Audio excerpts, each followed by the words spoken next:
I'm going to be blunt. If you like this episode, there's nothing wrong with that. But you might want to leave now because I have very few good things to say about it. I really hate this episode. I mean, I really hate it. How badly do I hate it? I just might be ready to declare it the worst episode of the show, on the spot. The only thing saving it from that status right now is a couple of episodes ahead I still have to get to. With that being said, let's begin. This episode starts with Fluttershy feeding her animal friends. Then she gets to Angel, who launches his bowl of food onto her head. For some reason I don't find this funny, but Fluttershy thought ahead and prepared a salad. Yeah, that's right. If a spoiled little shit flips a bowl over your head, you reward him. And even that reward isn't good enough for Angel. He wants something special.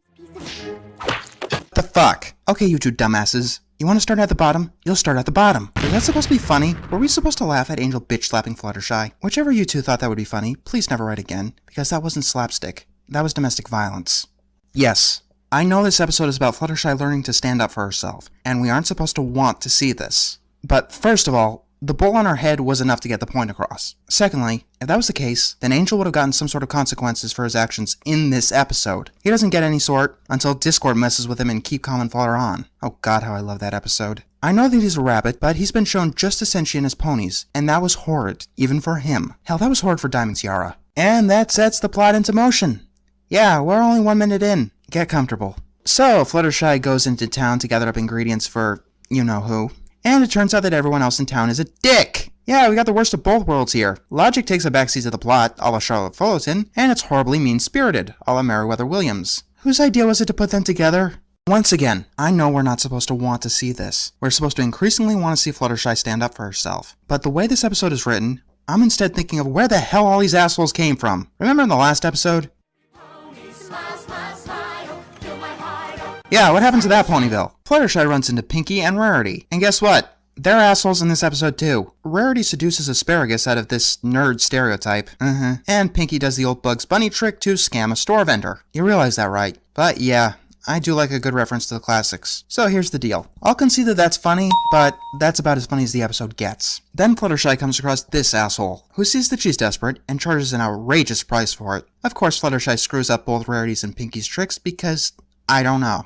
I guess she's stupid for this one scene, and the next, where she points out that there's no cherry on top of the salad, and that gets Angel to throw her out of the house. Fluttershy gets punted into the mail, and sees a flyer for assertiveness training, and she decides to go for it. Haha, more slapstick! If I didn't find it funny when Dash didn't get cider, I definitely don't find it funny that Fluttershy is getting abused at every opportunity. Here we meet Iron Will, who is a Minotaur. He excites the crowd, and is so assured in his lessons that he offers a 100% satisfaction guarantee. If they aren't 100% satisfied, they pay nothing. Since Fluttershy is the only one in the audience who isn't excited, his goat minions, I don't know, bring her on stage in an attempt to prove that anyone can benefit from his lessons. It boils down to this. If someone is an asshole, you be a bigger asshole. Sorry. Don't be sorry. Be assertive. Never apologize when you can criticize.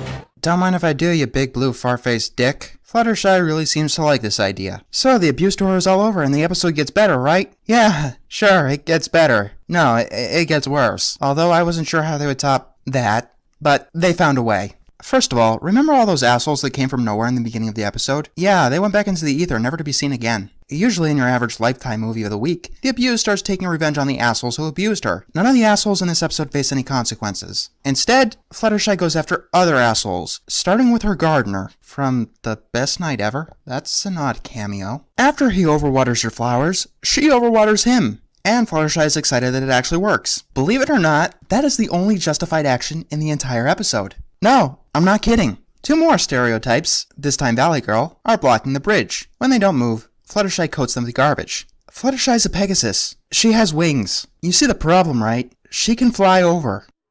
What? And ruin the plot?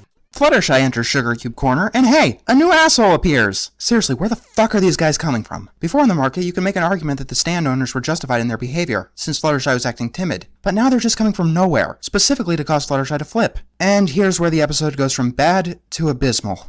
Rarity and Pinky are proud of who they call New Fluttershy, and that causes Pinky to laugh. This causes Fluttershy to go on a rampage because, I don't know! Pinky is one of your best friends, and she represents the element of laughter. You've got to be used to her random bouts of giggling by now. Speaking of which, yeah, Kindness? Another asshole appears. Hey, can we get a counter in here to see how many assholes have appeared? And only count the ones that have appeared in this episode. So don't count Angel, and I guess don't count Fluttershy.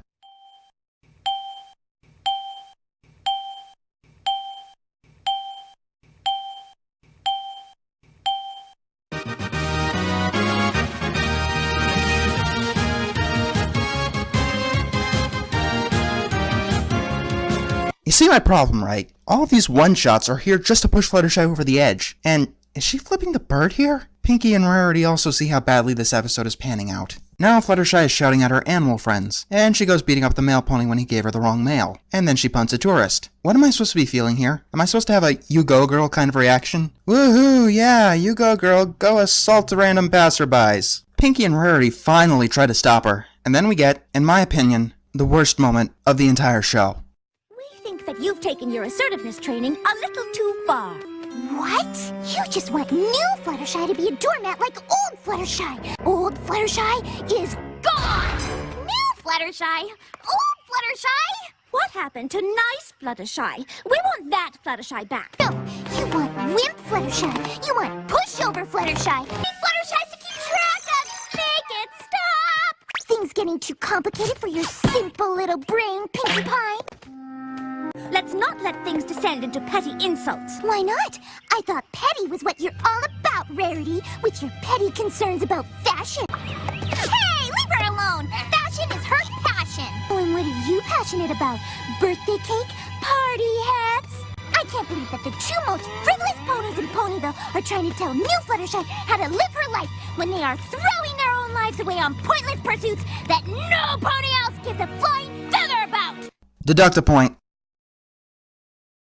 Use negative numbers. Let me explain what just happened. If this episode didn't make it painfully, cringe-inducingly clear, Fluttershy just insulted two of her best friends' reason for living. I don't even know what to say about that. You go, girl, emotionally scar your best friends. She just said that they had stupid hair and they walked away. I wouldn't complain, considering that something like this needed to happen. But, Jesus Christ, Fluttershy, you didn't need to verbally assassinate two of your best friends. This moment brought this episode from abysmal to irredeemable. If that didn't make you tear up at least a little, let me ask you this. Fluttershy did one of two things. Either she made up a lie on the spot to emotionally cripple her friends, or she told them what she really thought of them, knowing they would hurt them in a horribly intimate way. Here's the question for you. Which would be kinder? Then there's that. Is Fluttershy in character here? I honest to God hope not. But how frequently she gets written as a psychotic sociopath? I really don't know. Don't believe me? Let's go down the list. She has no regards for the law. It takes a hair trigger to get her to flip. She has freaky intimidation powers. She's willing to do this to her best friends. And keep calling Flutter on. She uses her affections to manipulate others. God, I hate that episode. People seem to like this episode because, yay, Fluttershy is actually doing stuff. Hello? I'd rather be annoyed by her constantly cowering than watching her do crap like this. And let's bring up Fluttershy's Discord itself. You do realize that while she was Discorded, the worst thing she did physically was toss a bucket on Twilight's head, and the worst thing she did emotionally was call others stupid. Anything else she did was the standard school bully crap. After Pinky and Rarity run away crying, Fluttershy looks into a puddle and realizes that she made some kind of whoopsie-daisy. Yes, Fluttershy, you should feel guilty. No, Fluttershy, you should feel beyond guilty. I'm not entirely certain that you realize exactly what you just did. You know, I don't think I'll forgive you until you walk a mile in both of their shoes. Try to keep them laughing, put a smile upon their face, but no matter what I try, it seems a bit of a disgrace. Well, you're halfway there. Her life isn't very simple now, is it? Sometime later, Pinky and Rarity come back. My God, I will never doubt the character of either of them ever again. Yes, kids, you can make your friends cry by playing off their insecurities, but if they're good friends, they'll come back, just because they're good friends. Bite me! Oh, and so now we've got the helpful Angel back when Fluttershy wants to be tied up. Pinkie Pie doesn't blame you, nor do I. You just received some bad advice from that Iron Will character. Excusey?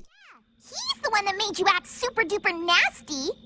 Yeah, I remember the scene where Iron Will told Fluttershy to attack at the slightest provocation, and the scene where he told her to be as violent and unpleasant as possible, and I definitely remember the scene where he told her to turn her friends into sopping piles of misery. Except that none of those scenes happened. Yes, I know they don't want to believe Fluttershy would do something like that. Hell, I don't want to believe that Fluttershy would do something like that. But here's the problem. They ride this idea to the end, and the episode itself places blame on Iron Will for everything that happened. Iron Will comes to collect his payment. Pinky and Rarity try to use their techniques on Iron Will, but that doesn't work. If you think the jokes you already used will save this episode, then you are sadly mistaken. Iron Will throws both of them into the mud, and he tears open Fluttershy's door. Your payment is overdue, Fluttershy! That's why you collect their payment before the seminar, dumbass. Fluttershy has finally found a happy medium and stands up to Iron Will, and takes advantage of his 100% satisfaction guarantee. Yeah, I don't remember the scenes where Fluttershy learned how to restrain herself either. Here's a new rhyme for you kids. Money back guarantee, get advice for free. No means no, huh? Nobody's ever said that to me before. Hey, dumbasses! You realize the connotations of what you just wrote, right? Either that, or they did know better and they did it anyway. And then we get a happy ending that, to be goddamn honest, this episode doesn't deserve. But I've learned that standing up for yourself isn't the same as changing who you are. Now I know how to put my hoof down without being unpleasant or mean. Yup, you did. I don't know when you did it, and I don't know how you did it, but you did it. My final score is on the screen right now. I didn't forget to put in any stars because this episode doesn't deserve any stars. This is my first 0 out of 5. Before this, bad episodes made me bored, or angry, or annoyed. This is the first one that made me cringe. I'll sum it up in one word. Unpleasant. Sure, some parts were more unpleasant than others, but I hate almost every frame of this episode. We have exactly what I was afraid this episode would be. The worst of both worlds. A contrived plot, thanks to Charlotte Fullerton. You know, assholes that come out of nowhere, and a character behavior to specifically change the course of the plot. And we can thank Merryweather for the specifics. I blame the slap, the verbal assassination, and all the rest of the mean-spiritedness on her. Merryweather has another problem. One that I found in nearly all of her bad episodes. She just loves to place the blame on the wrong character. In Meridwell, we were supposed to blame all the blame on Rainbow, and here, we were supposed to place all the blame on Iron Will. The funny thing is that he's probably the only one who doesn't deserve any consequences. And do I even have to talk about how awful Fluttershy is in this episode? Yes, I get that it's the point, but even if you wanted her to go overboard, there's a goddamn limit. And it's a few miles before this. It's funny, most people started liking Fluttershy after this episode. I can't. But now I guess I have an understanding if you choose to.